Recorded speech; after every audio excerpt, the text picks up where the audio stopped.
BPSC की pre परीक्षा में 10 क्वेश्चन मैथ और रीजनिंग से भी होते हैं। नॉर्मली तो लोग उसको छोड़ देते हैं, ए बी बी सी सी वगैरह लगा देते हैं, लेकिन अगर आप सॉल्व कर पाएँ, खास करके अगर कोई मैथ बैकग्राउंड का है या इंजीनियरिंग बैकग्राउंड का है तो वो सॉल्व कर सकता है।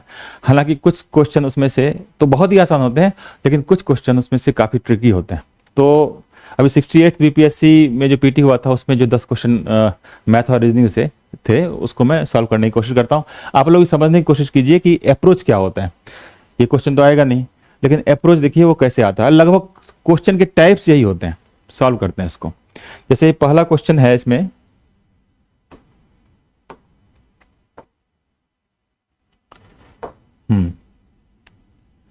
इसमें है कि in a certain code language game is written as, एक दिया है स्पेशल कैरेक्टर, बेड का दिया हुआ है, तो मेड कैसे लिखा जाएगा। मैं यहाँ पे थोड़ा क्लियर करके लिखता हूं। जैसे गेम को दिया हुआ है GAME, ठीक है, और इसको लिख रहा है इस तरह से $, भाग का निशान, एस्ट्रिक्स और परसेंटेज, ठीक है। अब इसमें देखिए इसके किस लेटर से डिनोट किया जा रहा है। अब अगला इसी का दूसरा दिया हुआ है बेड, BEAD, इसको किससे कर रहा है, परसेंटेज,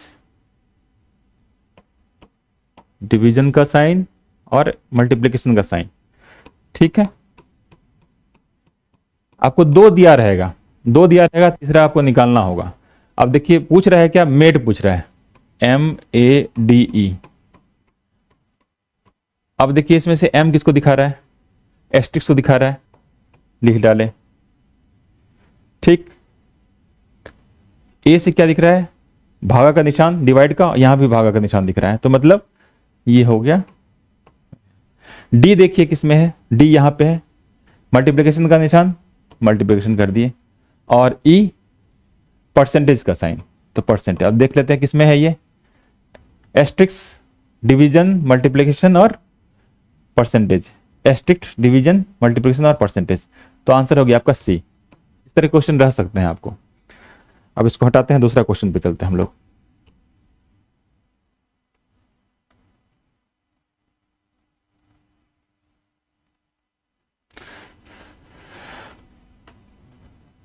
चलिए दूसरा क्वेश्चन क्या है, क्यू ट्रेवल्स टुवर्ड्स ईस्ट। इस तरह के भी क्वेश्चन रहते हैं कि कोई आदमी कहीं से कहीं जा रहा है, किसी अलग अलग डायरेक्शन में जा रहा है, और फिर बाद में पूछता है क्या सही है क्या गलत है। इसमें कभी कभी डिस्टेंस भी पूछ देते हैं, लेकिन इस क्वेश्चन में देखते हैं कि क्यू ट्रेवल्स टुवर्ड्स ईस्ट। आप लोगों को पता है नॉर्मली जो हम लोग एटलस वगैरह में देखते हैं तो जो ऊपर की तरफ होता है वो नॉर्थ डायरेक्शन शो करता है, तो उसके अपोजिट में साउथ होगा, और इस डायरेक्शन में ईस्ट को दिखाते हैं, इधर उसके अपोजिट वेस्ट को दिखाते हैं। ये हमेशा जो भी डायरेक्शन वाला क्वेश्चन रहेगा उसमें आपको ये चीजें ध्यान रखनी होगी। तो इसमें अब करते हैं काम, क्यू ट्रेवल्स टुवर्ड्स ईस्ट। तो क्यू ट्रेवल्स टुवर्ड्स ईस्ट मतलब क्यू इस डायरेक्शन में जा रहा है ना, ये क्यू का डायरेक्शन हो गया। M travels towards north, M कहीं है वो नॉर्थ की तरफ, मतलब ऊपर तरफ, नॉर्थ की तरफ जा रहा है एम। फिर S and T travels in opposite direction, S and T travels towards opposite direction. तो एस और टी का भी नहीं मालूम, एस किस डायरेक्शन में जा रहा है या टी किस डायरेक्शन में जा रहा है, हमें मालूम नहीं है, तो इसको छोड़ दीजिए। जो हमें मालूम नहीं है बिल्कुल भी उसको छोड़ दीजिए। ये खाली मालूम है कि अपोजिट डायरेक्शन में है। अगर वो ईस्ट जा रहा होगा एस तो टी जाएगा वेस्ट, अगर एस नॉर्थ जाएगा तो टी साउथ जाएगा, लेकिन हमें नहीं पता है एग्जैक्टली, तो इसको छोड़ दीजिए। एक और दिया हुआ है कि T travels towards right of Q. अब देखिए क्यू अगर इधर जा रहा है तो इसका राइट किधर साइड होगा, इस तरफ, उसके दाहिने, इधर बाएं हो गया, इधर दाहिने हो गया।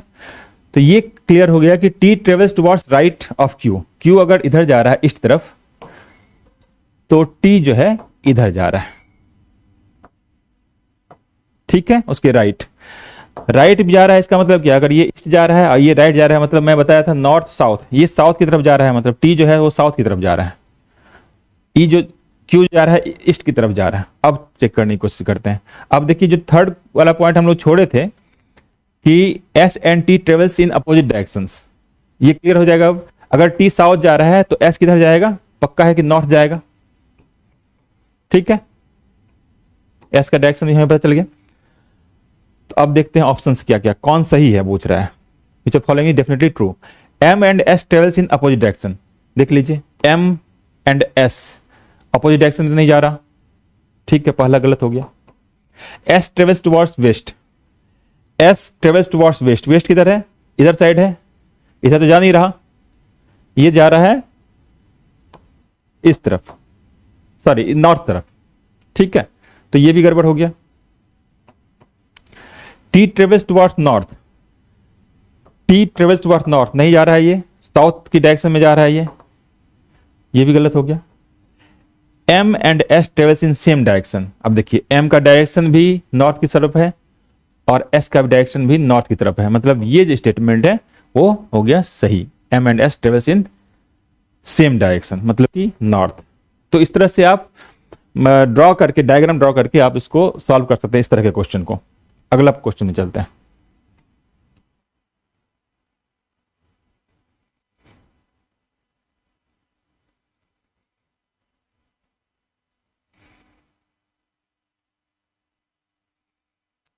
चलिए, एक अब ये मैथ का क्वेश्चन आ गया। ये दोनों रीजनिंग के क्वेश्चन थे, अब देखिए मैथ का क्वेश्चन है कि a man Ramesh who owns a plot of land of 100 square yard.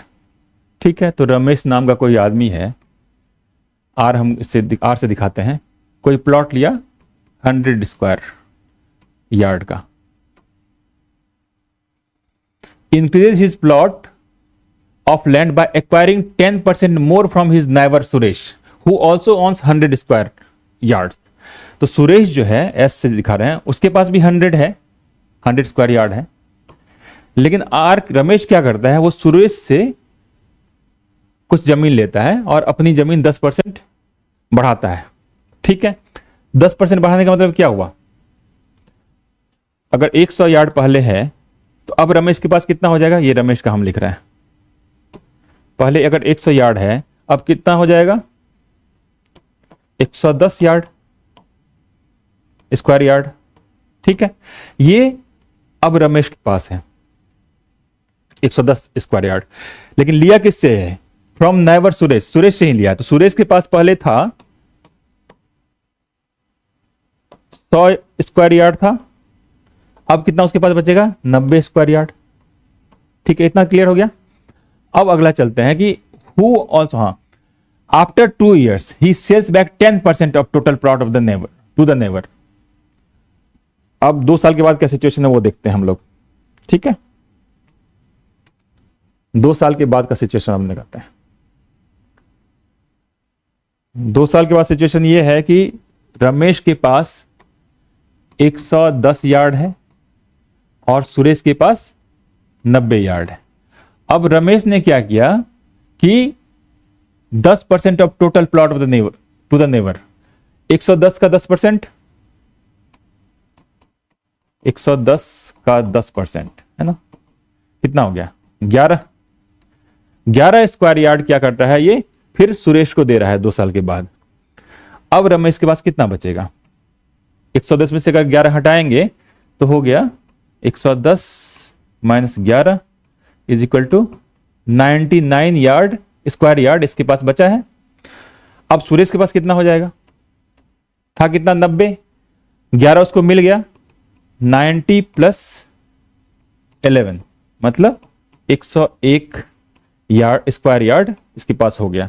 मतलब अब फाइनली रमेश के पास सिर्फ 99 स्क्वायर यार्ड बचा, जबकि सुरेश के पास 101 स्क्वायर यार्ड बचा। अब देखते हैं इसका ऑप्शंस।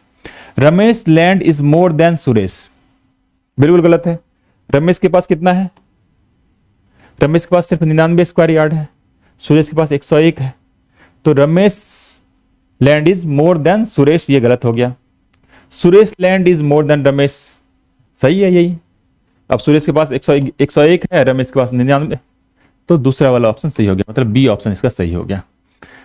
तो मैथ के क्वेश्चन को, ये सिंपल सा क्वेश्चन था, इसको आप इस तरह से अप्रोच ले सकते हैं। अगला चलते हैं।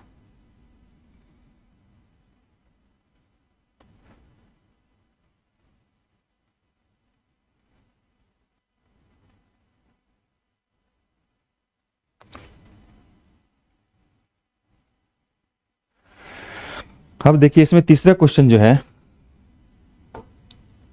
वो पूछा गया है कि find the odd pair among the following options.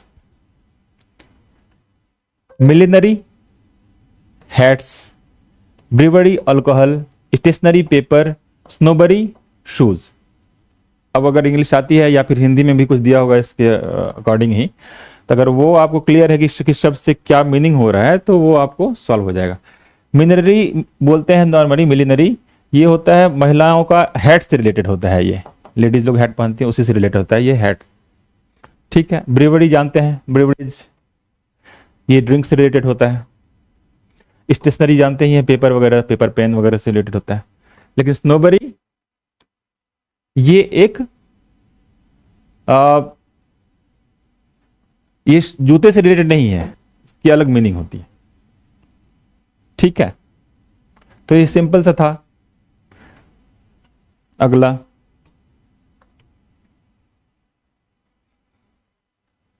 Next question है, what should come in the place of question mark in the following number series. Number series भी क्वेश्चन पूछते हैं ये लोग।